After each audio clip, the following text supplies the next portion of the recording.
Boa tarde, eu sou o Luiz Guilherme, estudante do curso de Engenharia Elétrica do campus Cefet Nepomuceno.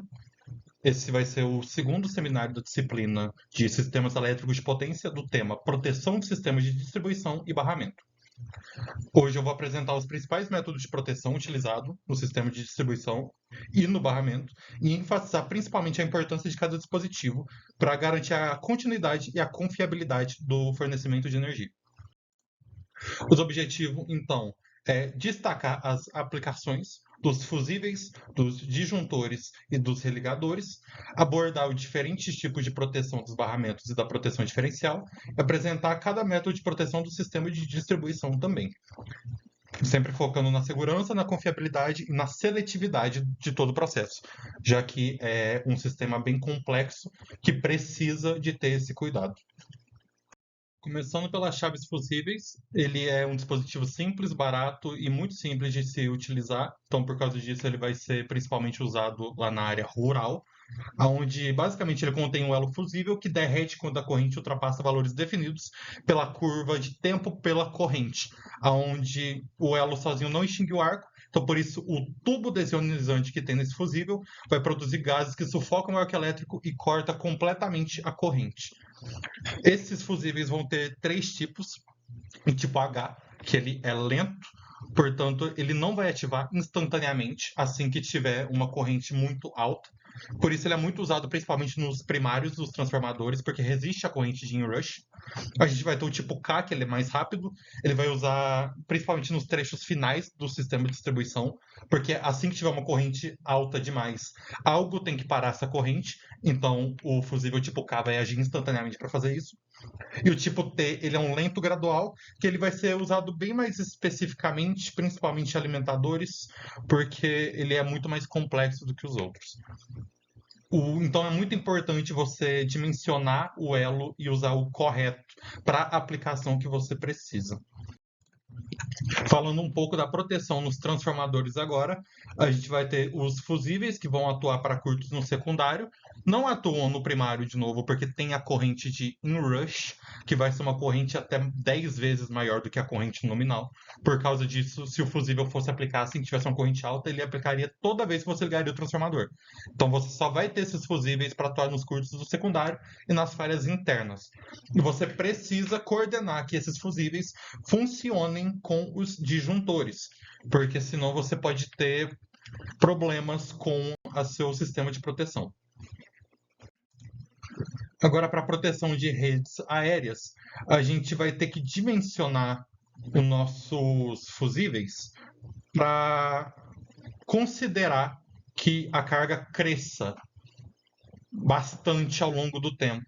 Por causa disso, você precisa que a corrente do nominal do elo seja muito maior do que a corrente máxima do trecho, né? Aproximadamente 150% no mínimo. Por isso é muito importante você conhecer as correntes de curto, tanto trifásico quanto bifásico e fase terra naquele ponto da rede, porque o fusível precisa sensibilizar qualquer uma dessas falhas. E claro, você precisa minimizar o número de fusíveis para garantir a seletividade. Normalmente você vai ter no máximo 2 fusíveis em série, porque é inviável coordenar qualquer coisa mais do que isso. Sobre a coordenação, a gente vai ter que o elo protetor tem que atuar no máximo 75% do tempo do elo protegido.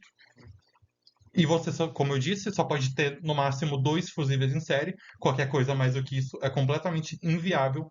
E você tem inclusive séries padronizadas para facilitar o escalonamento.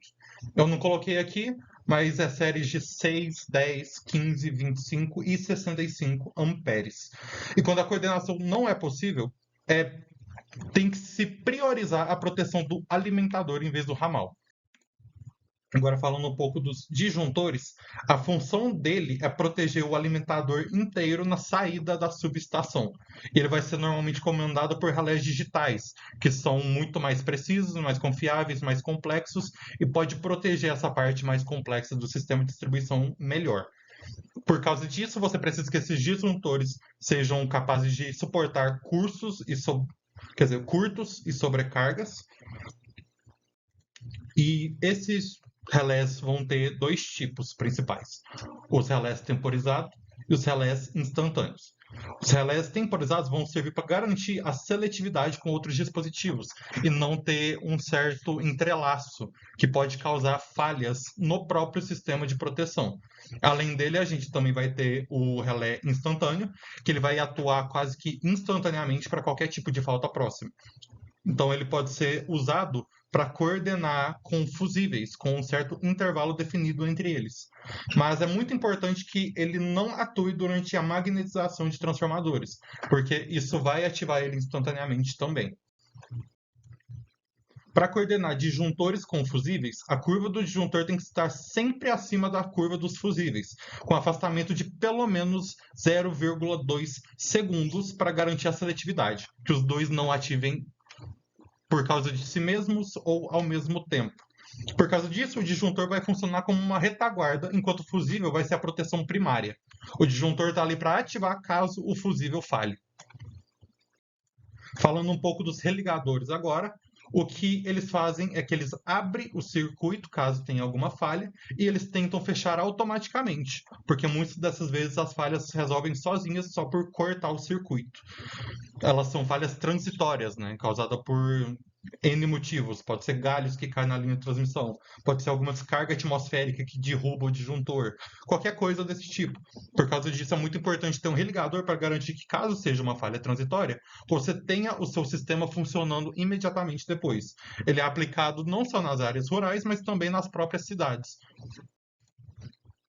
A gente vai ter dois tipos de religadores, né? Primeiramente, a gente vai falar dos religadores de subestação, onde eles vão substituir os disjuntores tradicionais porque eles são mais práticos. Eles têm sensores, câmeras de distinção, unidade de controle. Eles podem operar com diversas maneiras, pode ser por óleo, por vácuo, por SF6.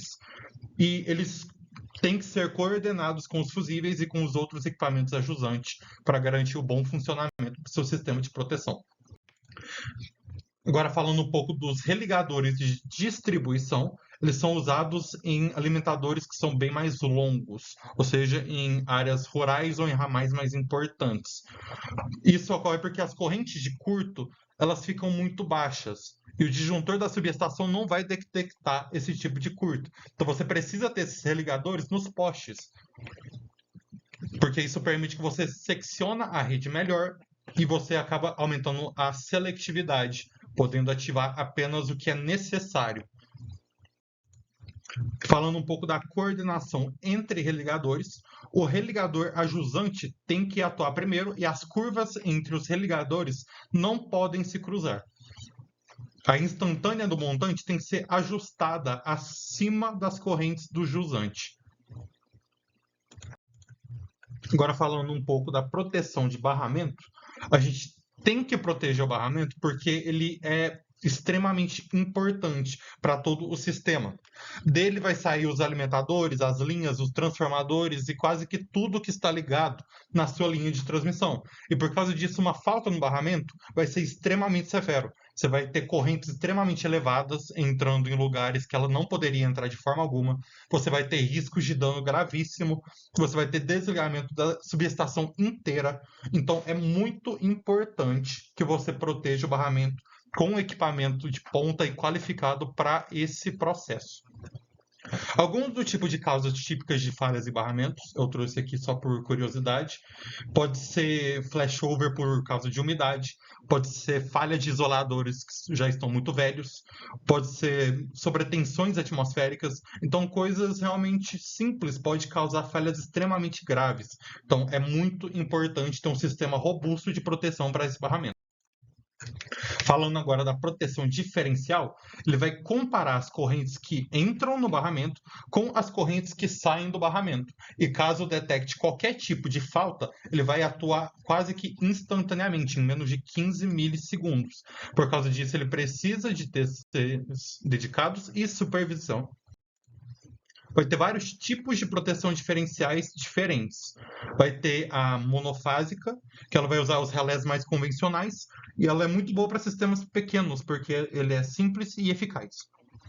A gente vai ter também a proteção diferencial trifásica, que ela vai usar relés bem mais complexos e vai conseguir detectar desequilíbrio entre fases. Por isso, ele é muito utilizado nas próprias subestações. A gente vai ter a proteção diferencial de alta impedância, que ela vai ser usada em subestações de grande porte, porque vai ter muito mais carga e, por causa disso, muito mais impedância. Então, essa proteção tem que ser mais estável durante a saturação dos transformadores e elas têm que ser menos suscetíveis a correntes indevidas que pode eventualmente entrar no barramento. Para isso, você precisa de TCs de extremamente baixa impedância, de conexões equidistantes para garantir que não tenha nenhum tipo de mudança no seu valor real, e você precisa de um planejamento muito maior para garantir que esse tipo de proteção funcione. Ele é bem mais complexo, mas ele é muito mais robusto.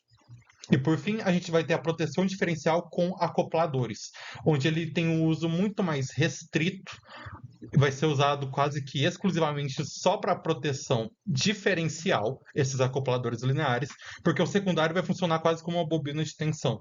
Ele é bem mais perigoso para qualquer tipo de outra aplicação. Aqui eu não incluí, mas também tem mais um tipo que é a diferencial combinada, que ela é muito parecida com tudo que a gente já viu. A única diferença é que ela também vai proteger o transformador junto do barramento.